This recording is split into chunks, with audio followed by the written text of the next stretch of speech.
सांसदों पर अदालतों में मामले हैं, उनके खिलाफ फास्ट ट्रैक कोर्ट में सुनवाई हो। पूर्व मुख्य चुनाव आयुक्त जेएम लिंगदो की इस याचिका पर सुप्रीम कोर्ट ने केंद्र और सभी राज्यों को नोटिस भेजा है और 4 हफ्तों में उनसे इसका जवाब मांगा है। याचिका के मुताबिक मौजूदा लोकसभा के 162 सांसद ऐसे हैं जिन पर मुकदमे चल रहे हैं, जिनमें 75 पर गंभीर आपराधिक मामले हैं।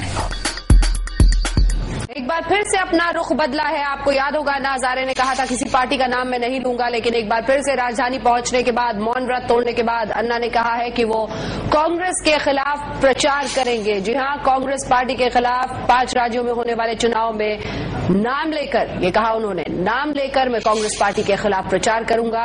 मैंने अपनी राय बदल दी है क्योंकि सरकार लोकपाल बिल के साथ खिलवाड़ कर रही है। शीतकालीन सत्र के बाद वो अनशन करेंगे, 3 दिन के लिए अनशन पर बैठेंगे, फिर अलग अलग राज्यों का दौरा करेंगे, वहां पर अलग अलग जगहों पर वो सभाएं करेंगे।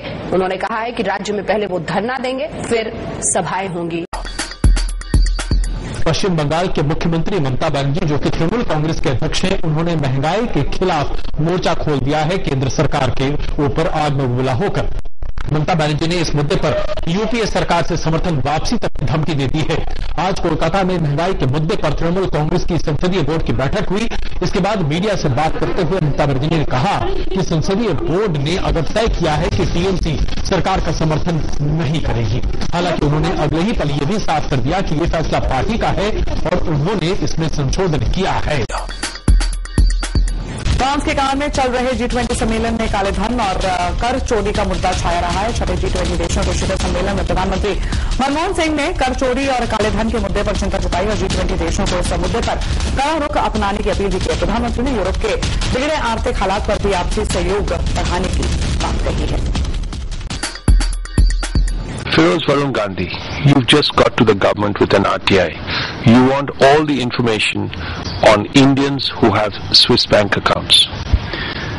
The Honorable Finance Minister has himself admitted to a list of 700 Indian citizens, including several prominent citizens who have illegal bank accounts with HSBC's branch in Geneva.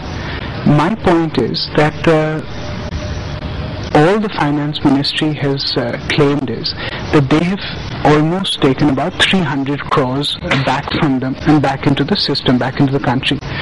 The message that this sends to an average citizen like myself is that if you're rich and powerful and if you can pay to get away with your crimes, in India you can get away with anything.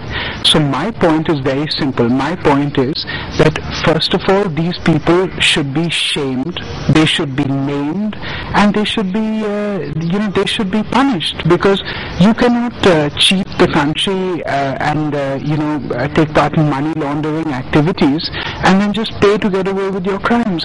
As well as the fact that a couple of days ago it was stated all over the papers that there are 3 sitting members of parliament and a very prominent, eminent Mumbai-based industrialist who were part of this search and survey operations and who are being sought to be questioned. So my thinking is that firstly, members of parliament need to hold themselves to a much higher standard than an ordinary citizen, having sought to represent them. How can members of parliament just pay hush money and just keep their names out of a vigilant media and a vigilant citizenry? So my point is that they have to be punished and these names should be made public.